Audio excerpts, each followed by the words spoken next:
Ότι έχουμε την τιμή να έχουμε μαζί μας την οικογένεια Βλάχου, τον Νίκο τον Πλακιά, ο οποίος έχει συνδεθεί διαδικτυακά, και τον Δημήτρη τον Μπουρνάζη. Όλοι οι συγγενείς θυμάτων των τεμπών θα είναι μαζί μας, θα μιλήσουν, θα κάνουν μια κατάθεση ψυχής και θα δεχτούν τις ερωτήσεις μας. Σας ευχαριστώ. Ποιος θα ήθελε? Κύριε Βλάχο, κύριε Πλακιά, και ο κύριος Βλάχος. Είναι ο Βαγγέλης, ναι. Ναι. Δίπλα του ακριβώς είναι και ένας άλλος Βαγγέλης, πρώην Ναι. Καλησπέρα. Κύριε Βλάχο, έχετε το λόγο. Με ακούτε κανονικά? Ναι. Σας ευχαριστώ πάρα πολύ για την πρόσκληση, για την οργάνωση αυτής της εκδήλωσης. Για μας είναι πολύ σημαντικό να συμμετέχουμε στο δημόσιο διάλογο και να ανταποκρινόμαστε στα διάφορα καλέσματα που γίνονται. Σας ακούσαμε με προσοχή. Είναι αρκετά σημεία στα οποία θα ήθελα να σταθώ και είχα ούτως ή άλλως το σκοπό να το κάνω. Στο παράδειγμα που είπατε για τα λάθη ενός ανθρώπου που δεν είχε την εκπαίδευση, δεν είχε την προϋπηρεσία, εμείς βλέπουμε ακόμα και αυτοί που είχαν την εκπαίδευση, ακόμα και αυτοί που είχαν την προϋπηρεσία και τη σωστή τοποθέτησή τους, και αυτοί συνέχιζαν και έκαναν αυτά τα λάθη για πολύ μεγάλο χρονικό διάστημα. Είπατε πολύ σωστά για τη διερεύνηση των παρολίγων ατυχημάτων. Έχετε απόλυτο δίκιο σε αυτό. Όμως στην περίπτωση του ελληνικού σιδηρόδρομου, ο αρμόδιος οργανισμός ο οποίος θα έκανε τη διερεύνηση όλων αυτών των συμβάντων θα κατέληγε σε διάφορες αιτίες και σε διάφορες στάσεις ασφαλείας, δεν λειτουργούσε εκείνο το κάδι. Και δεν λειτουργούσε για πολλούς μήνες μετά. Αναφέρομαι προφανώς στον ΕΟΔΑΣΑΝ, που είναι ο εθνικός οργανισμός, για να διερευνήσει όλα αυτά τα συμβάντα, να βρει το τι συνέβη, να το πηγαίνει στο στάσεις ασφαλείας και αλλαγές, ώστε να μην ξανασυμβούν ποτέ. Ούτε αυτό το είχαμε. Και για το τεράστιο δίκτυο και των αρμοδιοτήτων των διαφόρων υπηρεσιών, που στην πραγματικότητα είναι λαβύρινθος, δεν είναι καν δίκτυο, και είναι αυτό το οποίο η ανακριτική διαδικασία προσπαθεί να λύσει. Προσπαθεί μέσα σε όλο αυτό το λαβύρινθο να εντοπίσει τις ευθύνες των διαφόρων προσώπων για τις πράξεις και τις παραλήψεις τους όσο πιο ψηλά είναι. Εγώ πριν από λίγο κάτι παραπάνω από 2 χρόνια έχασα τον αδερφό μου τον Βάιο. Ήταν ο μικρός ο αδερφός, 34 ετών. Την οικογένειά μας αυτή η τραγωδία τη βρήκε διασκοπισμένη σε 3 σημεία του πλανήτη και έκτοτε αγωνιζόμαστε προκειμένου να όχι μόνο να κρατήσουμε ζωντανή τη μνήμη του και των υπολείπων θυμάτων, όπως κάνει και αυτή η εκδήλωση, αναζητούμε την αλήθεια και κυρίως αγωνιζόμαστε για δικαιοσύνη. Για μας αυτός είναι ο τελικός σκοπός και ο τελικός στόχος και το μοναδικό πράγμα το οποίο μας ενδιαφέρει. Ευχαριστώ όλους όσους και όλες που βρέθηκαν σε αυτήν την εκδήλωση σήμερα. Θεωρώ ότι έχετε έρθει και για να ενημερωθείτε, και στο πλαίσιο της συζήτησης που θέλετε να γίνει, θεωρώ σκόπιμο να κάνω μια σύντομη περίληψη σχετικά με το πού βρισκόμαστε αυτή τη στιγμή. Έχουν περάσει πάνω από 2 χρόνια. Η δικογραφία συνεχίζει και είναι ανοιχτή. Η ανακριτική διαδικασία συνεχίζει και κάνει το έργο της. Και σήμερα έχουμε δει, μετά από τόσους μήνες, ότι οι ευθύνες αναζητώνται σε ένα σχήμα το οποίο έχει 3 διαστάσεις. Προφανώς και η αναζήτηση των ευθυνών ξεκινάει από τις πράξεις των προσώπων που ήταν εκείνη τη στιγμή επιφορτισμένοι με την κυκλοφορία των τρένων. Όμως σε μια πρώτη διάσταση έχει ανοίξει η αναζήτηση ευθυνών σε ένα μεγάλο πλάτος. Έχουν αναζητηθεί και έχουν ασκηθεί διώξεις σχεδόν σε όλο το φάσμα του ελληνικού σιδηρόδρομου. Έχουν ασκηθεί διώξεις σε πάρα πολλά πρόσωπα του ΟΣΕ, ο οποίος είναι ο οργανισμός που είναι υπεύθυνος για την υποδομή και για την κυκλοφορία των τρένων. Έχουν ασκηθεί διώξεις σε πρόσωπα της ΕΡΓΟΣΕ, που είναι μια θυγατρική του ΟΣΕ που είναι υπεύθυνη για την εγκατάσταση των συστημάτων ασφαλείας. Έχουν ασκηθεί ευθύνες στην Hellenic Train, η οποία είναι η ιδιωτική εταιρεία η οποία παρέχει το μεταφορικό έργο τόσο επιβατών όσο και εμπορευμάτων. Έχουν ασκηθεί ευθύνες στη ΡΑΣ, στη Ρυθμιστική Αρχή Σιδηροδρόμων, οποία είχε την ευθύνη της ρύθμισης της αγοράς και της απελευθέρωσης της αγοράς στο σιδηρόδρομο. Όμως τα τελευταία χρόνια η κυβέρνηση της έδωσε και την ευθύνη της ασφάλειας, κάτι με το οποίο δεν συμφωνεί η Ευρωπαϊκή Ένωση. Θεωρεί ότι ένα Υπουργείο θα έπρεπε να παραδώσει την ευθύνη της ασφάλειας σε μια ρυθμιστική αρχή και έχουν κινηθεί διαδικασίες σε ευρωπαϊκό επίπεδο εναντίον της χώρας για αυτή την απόφαση. Και τέλος, αναζητούνται και ευθύνες, έχουν ασκηθεί διώξεις σε στελέχη του Υπουργείου Μεταφορών και Υποδομών και θα ασκηθούν περισσότερες διώξεις και το επόμενο διάστημα. Άρα το πλάτος των ευθυνών, σε αυτό το σχήμα των ευθυνών των πομπών, είναι ήδη τεράστιο, πολύ μεγάλο και πιάνει ολόκληρο το φάσμα του ελληνικού σιδηρόδρομου. Πρακτικά δεν έχει μείνει ούτε ένας οργανισμός, ούτε μία εταιρεία, ούτε μία αρχή, η οποία να μην έχει αντιμετωπιστεί ευθύνες ή τέλος πάντων ενδείξεις ότι έχουν τελεστεί αδικήματα. Η δεύτερη διάσταση που έχουμε στις ευθύνες των πομπών έχει να κάνει με το χρόνο. Δεν έχουν αναζητηθεί μόνο ευθύνες ή δεν έχουν εντοπιστεί μόνο ευθύνες για εκείνο το βράδυ, για εκείνη την ημέρα, για εκείνο το μήνα, αλλά οι ευθύνες στις περισσότερες των περιπτώσεων έχουν φτάσει μέχρι τουλάχιστον το 2016. Επομένως μιλάμε για μια κατάσταση στον ελληνικό σιδηρόδρομο όπου υπήρχαν συνθήκες ανασφάλειας σε διαφορετικά επίπεδα για ένα πολύ μεγάλο χρονικό διάστημα. Και αυτό το βασικό αδίκημα το οποίο κατηγορούνται οι περισσότεροι, που είναι της διατάραξης ασφάλειας των συγκοινωνιών, είναι κάτι το οποίο συνέβαινε για πάρα πολλά χρόνια. Για πάρα πολλά χρόνια χιλιάδες επιβάτες στην ουσία βρίσκονταν σε κίνδυνο. Και τέλος, η τρίτη διάσταση έχει να κάνει με το ύψος, το γεγονός ότι έχουν φτάσει να κατηγορηθούν σε όλους αυτούς τους οργανισμούς μέχρι και τα υψηλότερα στελέχη. Τα στελέχη τα οποία βρίσκονταν σε διοικητικές ή προεδρικές θέσεις και στην περίπτωση του Υπουργείου Μεταφορών στο υψηλότερο σημείο μπορεί να φτάσει η ανακριτική διαδικασία, δηλαδή μέχρι τους γενικούς γραμματείς του Υπουργείου, που είναι το επόμενο διάστημα αναμένουμε να ασκηθούν διώξεις. Όσον αφορά τα πολιτικά πρόσωπα, και εκεί έχουμε δει ότι έχουν ήδη ξεκινήσει οι διαδικασίες στην Ελληνική Βουλή. Με αυτά και με αυτά, με όλο αυτό με όλη αυτή τη σύνοψη, θα φτάσουμε στο τέλος να έχουμε σίγουρα πάνω από 50 διαφορετικούς ανθρώπους, 50 διαφορετικά πρόσωπα, τα οποία θα κατηγορηθούν για ό,τι συνέβη στα Τέμπη. Είναι πραγματικά τεράστιος ο χώρος αυτών των ευθυνών, οι οποίες εντοπίζονται, και εμείς θα αγωνιστούμε σαν οικογένεια και όλες οι υπόλοιπες οικογένειες προκειμένου να βρεθούν όλοι αυτοί οι ένοχοι και να καταδικαστούν στο ελληνικό δικαστήριο. Αναφερθήκατε επίσης στο πριν και το μετά, και εκεί είναι που εμείς εντοπίζουμε ή βιώνουμε άλλα δύο εγκλήματα πέρα από το βασικό έγκλημα των τεμπών. Δεν είναι μόνο η κύρια δικογραφία των τεμπών η οποία μας απασχολεί.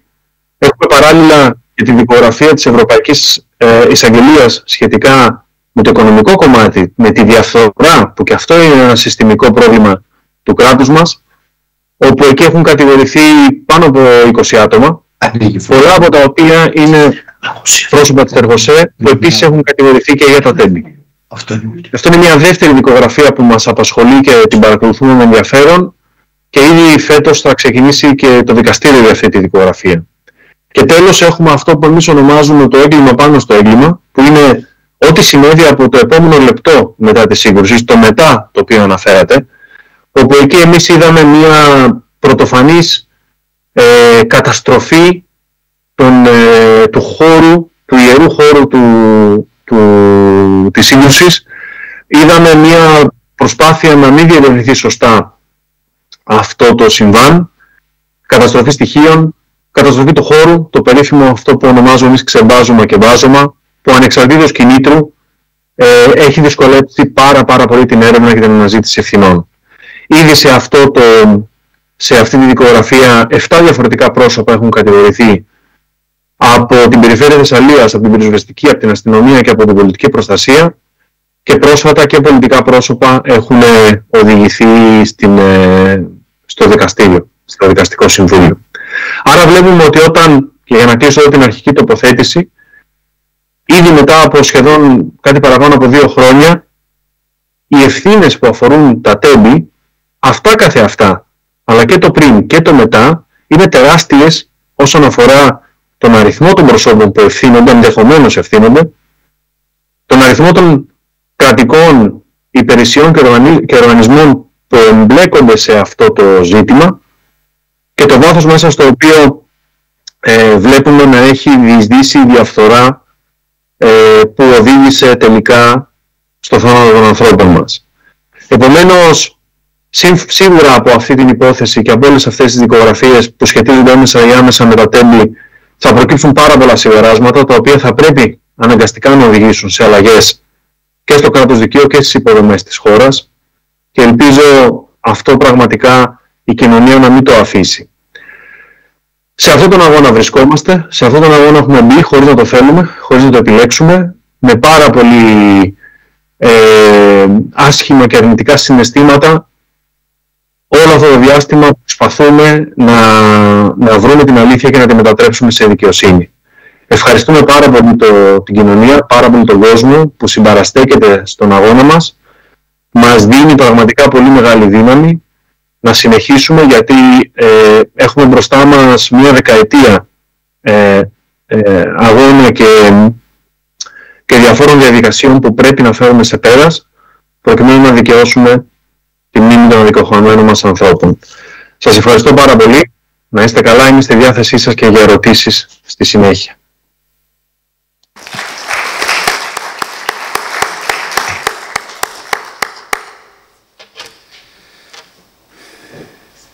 Ποιος άλλος θέλει να κάνει παρέμβαση?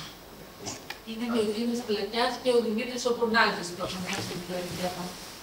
Κύριος Πλακιάς. Κύριε Πλακιά. Ακούτε? Ναι, Ναι. Ωραία. Καλησπέρα και από μένα. Δυστυχώς δεν μπόρεσα να παραβρεθώ κοντά σας. Ακούγοντας τον Βαγγέλη, ο Βαγγέλης σας έκανε ένα πρόλογο βάσει των στοιχείων, βάσει που βρισκόμαστε στην δικογραφία. Τα ανέλησε το θέμα διεξοδικά. Εγώ θα σας πάω λίγο στο πιο ανθρώπινο, λίγο στο πιο συναισθηματικό. Δυστυχώς, όπως είπε και ο Βαγγέλης, οι επιλογές μας, δεν είχαμε επιλογές. Δυστυχώς δεν μας αφήσαν επιλογές. Οι επιλογές ήταν για όλες τις οικογένειες δύο. Ή θα πέφταμε ή θα σηκωνόμασταν. Διαλέξαμε το δεύτερο. Διαλέξαμε το δεύτερο γιατί είχαμε μια ηθική υποχρέωση απέναντι στους συγγενείς μας, ότι πρέπει να ψάξουμε τον τρόπο πώς φύγανε οι συγγενείς μας, από τι φύγανε οι συγγενείς μας, ποιος φταίει που φύγανε οι συγγενείς μας και τι γίνεται με όλο αυτό που έγινε μετά από το δυστύχημα έγκλημα στα τέμπη. Όλη αυτή η διαδικασία αναγνωρίζεται πλέον μετά από 26 μήνες, γνωρίζετε, δεν ήταν καθόλου εύκολο για μας. Φανταστείτε γονείς, φανταστείτε αδέρφια, φανταστείτε συγγενείς από τις πρώτες ημέρες, τις πρώτες εβδομάδες, στην κατάσταση την ψυχολογική η οποία ήταν. Βλέπετε μπροστά σας έναν πατέρα ο οποίος έχασε 2 παιδιά και την ελλειψιά του 3 παιδιά σε μια οικογένεια. Φανταστείτε πόσο δύσκολο ήταν για αυτές τις 2 οικογένειες να σηκωθούμε για να ψάξουμε να βρούμε τους υπέκτους για το χαμό των παιδιών μας. Σας πληροφορώ, δεν ήταν καθόλου εύκολο. Μας πήρε πάρα πολύ μεγάλο διάστημα να μπορέσουμε να συνειδητοποιήσουμε τι έγινε. Ακόμα δεν έχουμε συνειδητοποιήσει τι έγινε. Ακόμα δεν έχουμε συνειδητοποιήσει ότι πλέον δεν έχουμε τα παιδιά μας δίπλα μας στην καθημερινότητά μας. Και ακόμα δεν έχουμε συνειδητοποιήσει ότι δεν θα τα ξαναδούμε. Και ίσως αυτό δεν θα το συνειδητοποιήσουμε ποτέ. Δεν είναι δυνατόν ένας γονιός να αποδειχτεί το χαμό του παιδιού του κάτω από αυτές τις συνθήκες. Όταν σηκωθήκαμε όμως και ψάξαμε στο ερευνητικό κομμάτι και είμαστε σε μια περιοχή εδώ όπως είναι και η οικογένεια Βλάχου, η οικογένεια Πλακιά, η οικογένεια Κουτσόπουλου, είχαμε το πλεονέκτημα, θα έλεγα, ότι ήμασταν κοντά στον τόπο του εγκλήματος. Αυτό μας έδινε ένα πλεονέκτημα να είμαστε πιο κοντά στο δικαστικό, να παρακολουθούμε από πιο κοντά την υπόθεση, να είμαστε κοντά στο μέρος όπου έγινε όλο αυτό το οποίο έγινε. Και όπως γνωρίζετε, δεν θέλω να πω ή να περιαυτολογήσω ότι εγώ έκανα αυτό, ο άλλος έκανε εκείνο, θα ήταν ένα μεγάλο λάθος, γιατί σε αυτό το κομμάτι που όσοι μπορέσαν και όσοι βοηθήσανε κάναμε τα πάντα για να βρούμε την αιτία, θα πω, όχι την αλήθεια, γιατί δεν ακολουθήσαμε όλη την αλήθεια και ίσως την αλήθεια δεν θα την ακολουθήσουμε και όλοι μέχρι το τέλος. Υπάρχει στην περίπτωσή μας, ξέρετε, υπάρχει και ο εγωισμός. Υπάρχει ο κακός εγωισμός και ο καλός εγωισμός. Ο καλός εγωισμός σε κάνει να παραδέχεσαι τα λάθη σου και να γίνεσαι καλύτερος. Ο κακός εγωισμός του μόνο που κάνει είναι δημιουργεί ακόμα περισσότερα προβλήματα και λιγότερο φως στην αλήθεια. Βέβαια ο καθένας έχει την άποψή του. Εγώ ασπάζομαι όλες τις απόψεις όλων των συγγενών, αλλά δεν θα ασπαστώ τις απόψεις δικηγόρων, πραγματογνώμων και άλλων επιστημών. Στους συγγενείς δεν μπορώ να πω τίποτα, γιατί ο συγγενής δεν είναι ούτε πραγματογνώμονας, ούτε δικαστικός, ούτε νομικός. Είμαστε απλοί άνθρωποι της καθημερινότητας, βιοποριζόμαστε για να ζήσουμε και έχουμε αναθέσει το κομμάτι της έρευνας στους επιστήμονες. Οπότε δεν μπορώ να κρατήσω κακία κάποιον συγγενή ο οποίος μπορεί να μην έχει καταλάβει καν τι έχει γίνει ακόμα. Βέβαια πρέπει να ξέρετε και την ψυχολογική κατάσταση που θέλει ο κάθε συγγενής. Δεν είναι δυνατόν όλοι οι συγγενείς να είναι όπως βλέπετε του Βαγγέλη, τον Νίκο, τον καθένα να έχουν τη δύναμη να βγαίνουν μπροστά στην κάμερα, να μιλάμε, και αυτό ακόμα που γίνεται τώρα για μένα είναι πάρα πολύ δύσκολο. Ξαναγυρνάμε πάλι στην αρχή, όταν σηκωθήκαμε και αρχίσαμε και ψάχναμε και βρίσκαμε και ανακαλύπταμε, χωρίς τη βοήθεια κανενός. Ακόμα στο θέμα του ανακριτή και στο εισαγγελέα ήταν πάρα πολύ πίσω. Στην αρχή νομίζω και εγώ ότι το αντιμετωπίσαν σαν ένα απλό συμβάν. Δεν είχαν καταλάβει καν το μέγεθος της καταστροφής, το μέγεθος της έρευνας. Όταν αρχίσαμε και ψάχναμε και βρίσκαμε που ήταν τα μπάζα, βρίσκαμε τιμολόγια, βρίσκαμε χιλιάδες ευθερησίες και χιλιάδες πράγματα τα οποία κρυβόταν από την υπόθεση. Προσπαθήσαμε και εμείς να βάλουμε ένα λιθαράκι στο δικαστικό κομμάτι, βοηθώντας τον κύριο ανακριτή σε πάρα πολλά θέματα. Δυστυχώς, εγώ από την αρχή έλεγα ότι το μόνο που φοβάμαι σε αυτή την περίπτωση ήταν η πολιτικοποίηση στο θέμα των τεμπών. Δυστυχώς μετά από 26 μήνες μπορώ να πω ότι πλέον το θέμα των τεμπών πολιτικοποιήθηκε. Κάτι το οποίο εμένα με αφήνει έξω από αυτό το κομμάτι. Δεν θέλω να έχω καμία σχέση με πολιτικά ωφέλη. Παρακολουθείτε και εσείς ένας πόλεμος που γίνεται, συγκάλυψη μεν,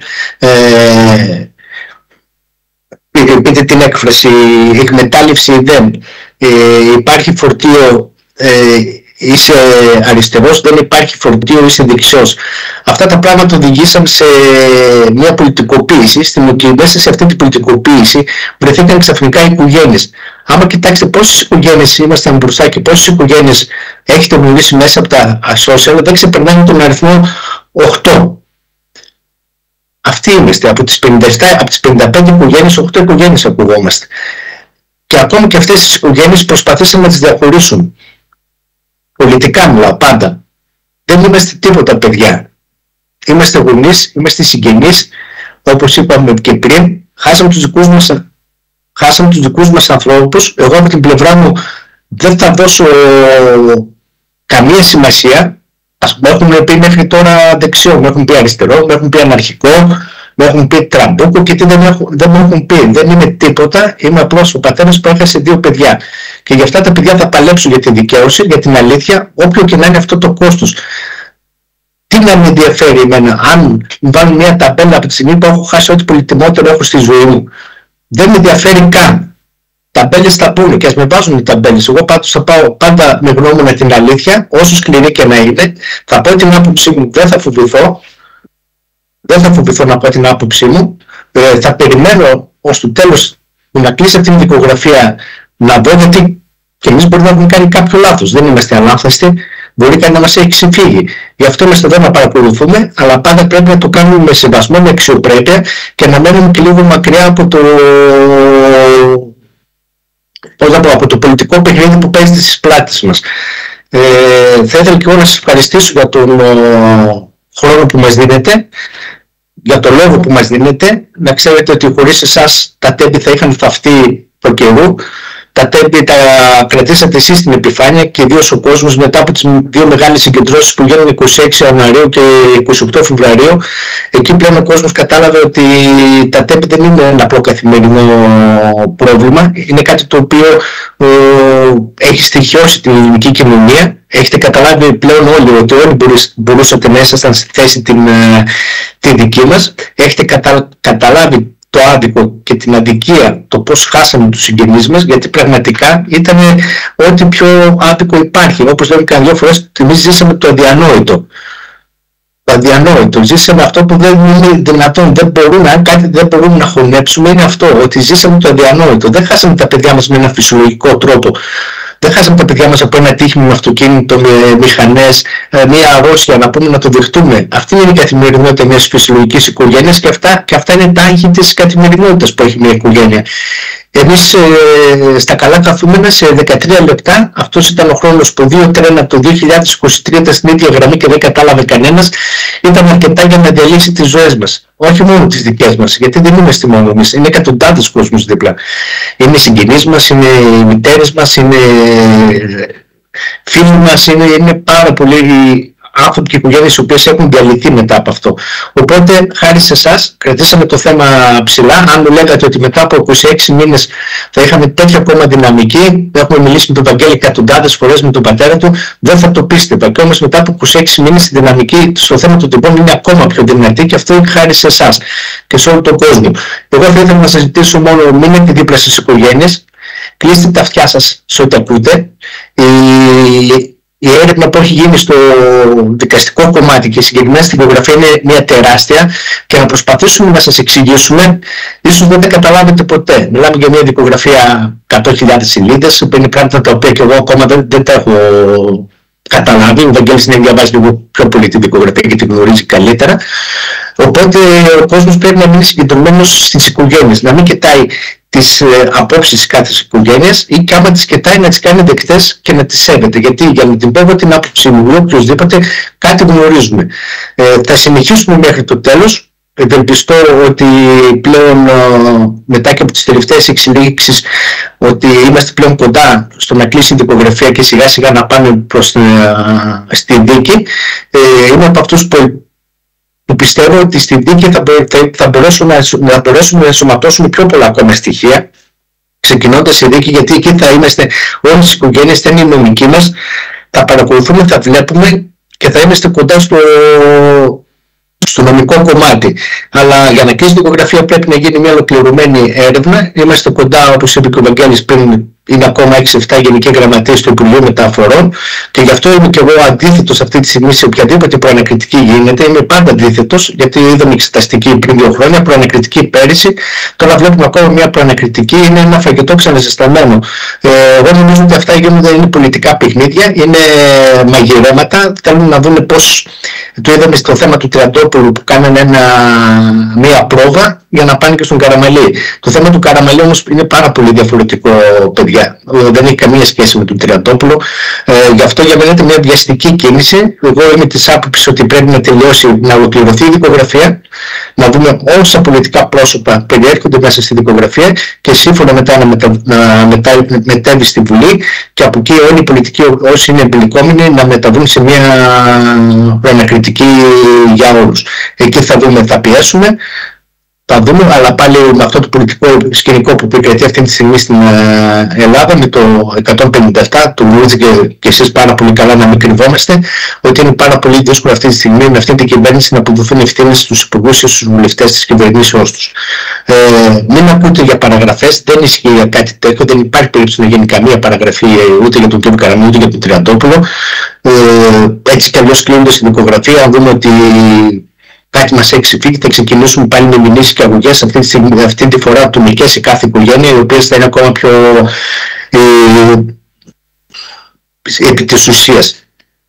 Θα σας αφήσω και εγώ κάπου εδώ, θα παραμείνω δίπλα σας, να περάσουμε σε ένα διάλογο, να μας κάνετε ό,τι ερώτηση θέλετε, είμαστε εδώ να σας απαντήσουμε. Σας ευχαριστώ πολύ.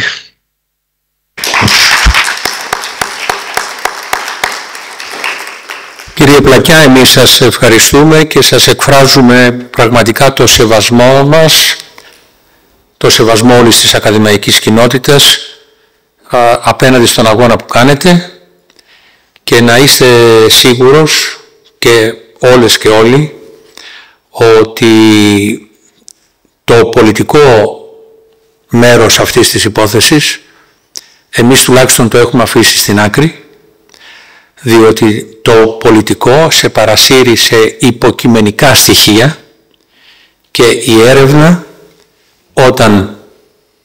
στην έρευνα μάλλον όταν υπησέρχονται υποκειμενικά στοιχεία, δεν μπορεί να βρει ποτέ την πραγματική αλήθεια, τα πραγματικά αίτια, και χρέος μας όλων, τουλάχιστον όπως σας είπε και ο κύριος Καρκατσούλης αλλά και εγώ, είναι να βρούμε πραγματικά τους βαθύτερους αιτιολογικούς παράγοντες, και έχω την εντύπωση ότι το δικαστικό κομμάτι έχει σχεδόν κατά 90% βρει αυτούς τους αιτιολογικούς παράγοντες. Εγώ απλώς βάζω ένα στοιχείο, ένα ερώτημα θέτω, γιατί ενώ όλη η Ευρώπη έχει αυτά τα εξαιρετικά τρένα, τα εξαιρετικά TGV, εμείς έχουμε χαλάσει 20 δισεκατομμύρια ευρώ, που έπρεπε να ήταν η Αθήνα ειδωμένη ένα εκπληκτικό TGV ασφαλές 2,5 ωρών μέχρι τα σύνορα, με κόστος το 1/3 από τους ελβετικούς, γερμανικούς και γαλλικούς σιδηροδρόμους. Κάτι που σημαίνει ότι ουδής ήθελε από τα μεγάλα συμφέροντα μέχρι τα μικρά συμφέροντα, οι πελάτες των πολιτικών εμπόδισαν πραγματικά να έχουμε, όπως το αεροδρόμιο, όπως το μετρό, όπως το Ρίο Αντίριο, ένα κόσμημα πολιτισμικό θα έλεγα, το οποίο θα διασφάλιζε την προστασία της ζωής των παιδιών. Κάποιος άλλος. Είναι και ο Δημήτρης ο Μπουρνάζης που έχασε αδελφό και πατέρα, μας έχει κάνει την τιμή. Ο Δημήτρης λοιπόν Μπουρνάζης, θα ήταν χαρά μας να τον ακούσουμε. Κύριε Μπουρνάζη, μας ακούτε? Μην ξεχάσει και το προβλάκι και στο δέντρο. Είναι εδώ ο Βίλμα, είναι... Καλησπέρα, με ακούτε τώρα? Ναι, σας ακούμε. Έχετε το λόγο.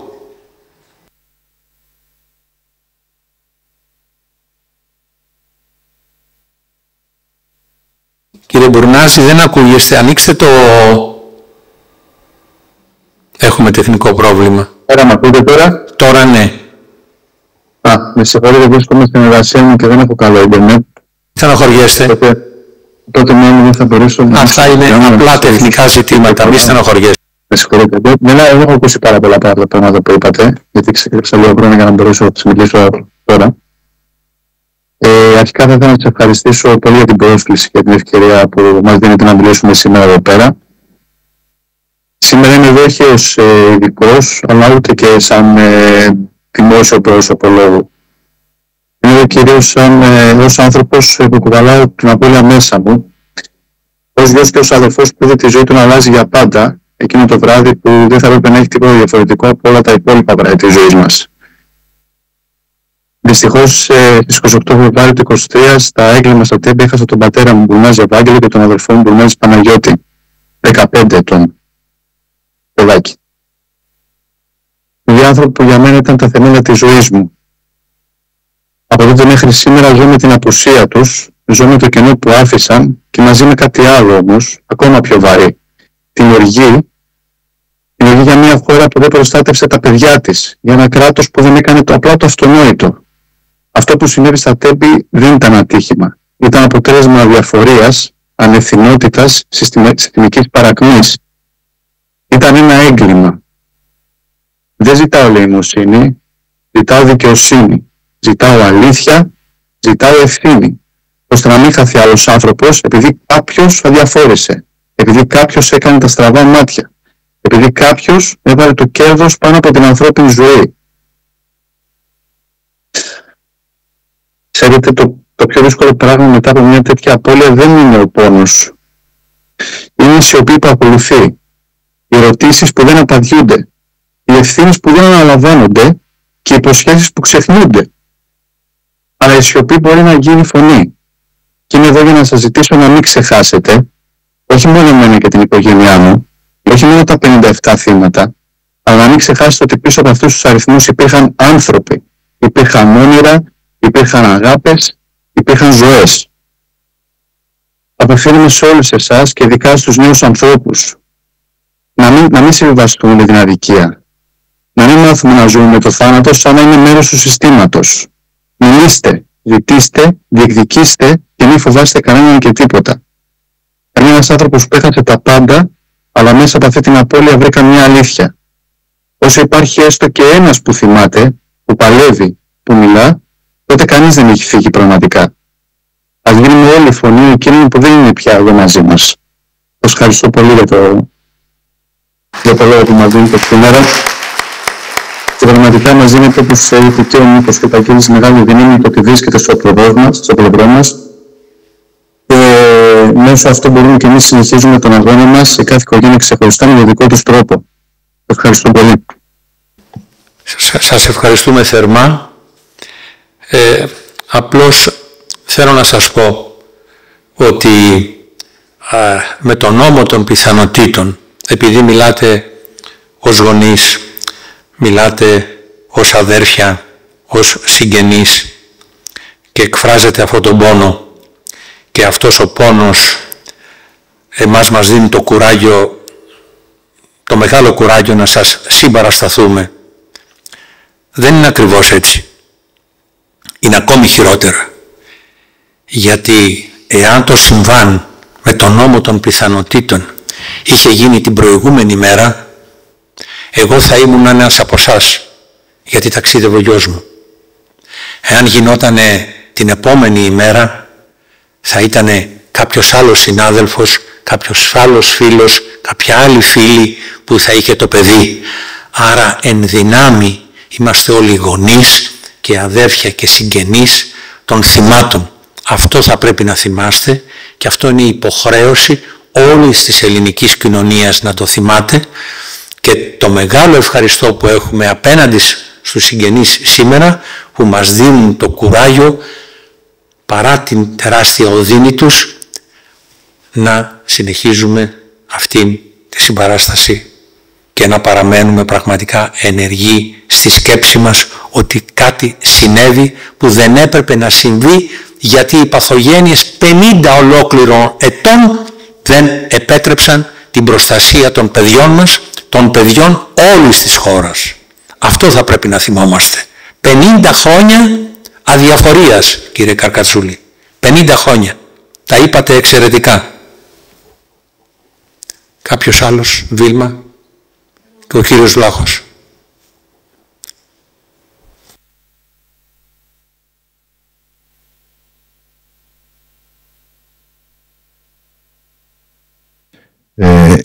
Ευχαριστώ πάρα πολύ για το σημερινό κάλεσμα και την ευαισθητοποίηση της κοινωνίας και τη συμπαράσταση του κόσμου για το έγκλημα που βιώσαμε. Είμαι ο Χρήστος Βλάχος, ο πατέρας μιας οικογένειας που στις 28 Δευτέρου του 23 χάσαμε το μικρότερο μέλος της, τον Βάιο, σε ηλικία 34 ετών, στη σύγκρουση των τρένων στα Τέμπη. Ο Βάιος ήταν νέος, με όνειρα για τη ζωή, με μέλλον στη δουλειά του, ως γεωτεχνικός μηχανικός ειδικευμένος σε επικίνδυνα υλικά και εργαζόταν στη τεχνική εταιρεία στη Θεσσαλονίκη. Από την πρώτη στιγμή που μάθαμε για το συμβάν, τρέξαμε στη Λάρισα με την ελπίδα να βρεθεί ζωντανός και να τον πάρουμε στην αγκαλιά μας.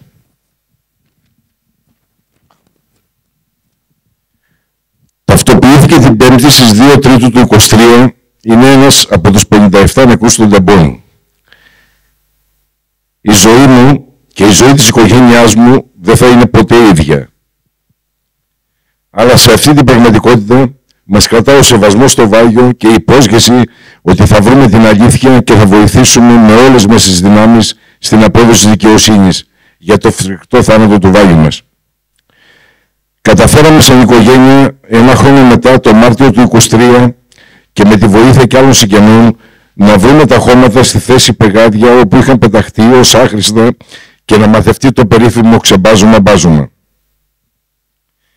Αυτό που έγινε στα Τέμπη από τις 2 τα ξημερώματα στην 1η Τρίτου του 23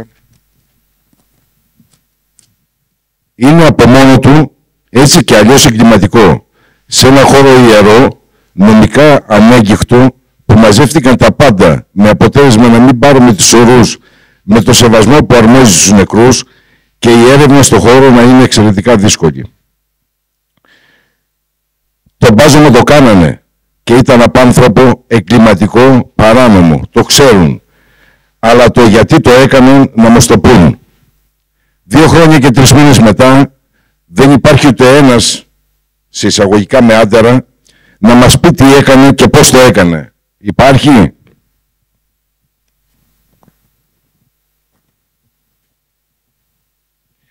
Χάσαμε τα παιδιά μας από τους κρίκους μιας αλυσίδας ευθυνών. Υπουργεία, γενικοί γραμματείς, υπηρεσιακοί, δημόσιοι υπάλληλοι, εταιρείες, τρένα, ΡΑΣ, ένα κράτος που δεν λειτουργεί και ούτε ένας να αναλάβει ευθύνη 2 χρόνια και 3 μήνες μετά, ούτε μια συγγνώμη.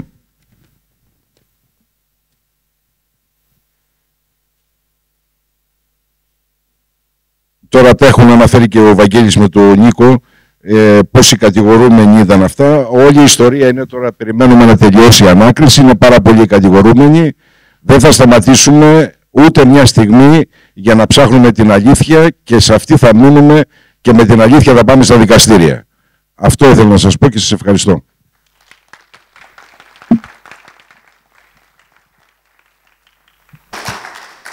Αν δεν κάνω λάθος, ήταν εργαζόμενος ο γιος. Ναι, δούλευε σε μια εταιρεία με οργάνωνα αποκομιδίου επικίνδυνου υλικού. Αμοιάτου, αποβλήτου κλπ. Άρα κατά τη διάρκεια της εργασίας του συνέβη...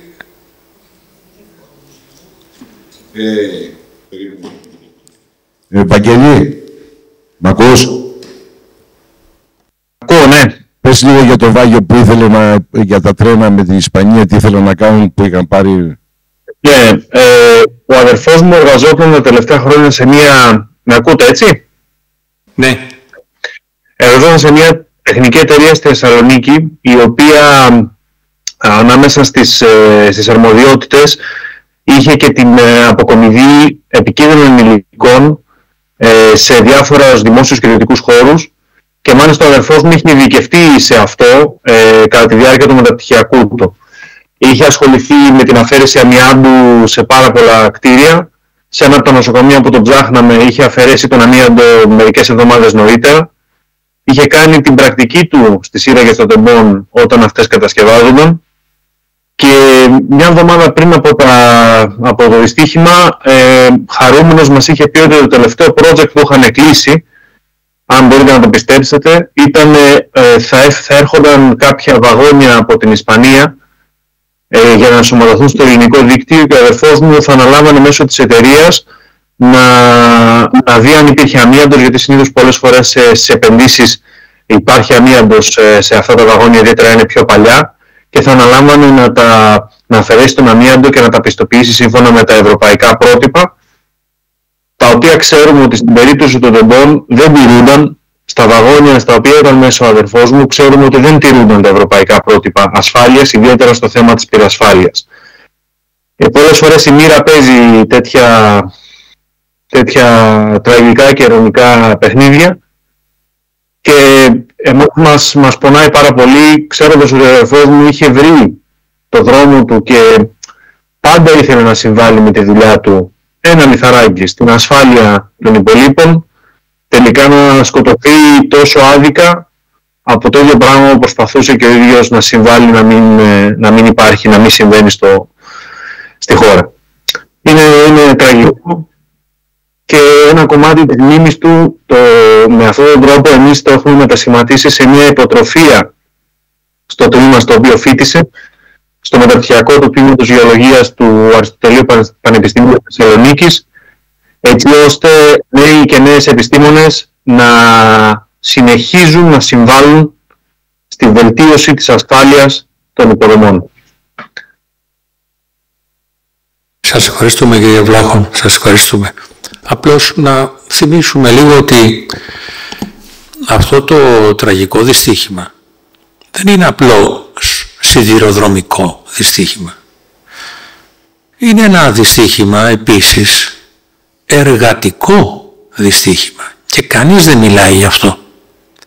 αν δεν κάνω λάθος, ήταν 11 οι εργαζόμενοι οι οποίοι σκοτώθηκαν.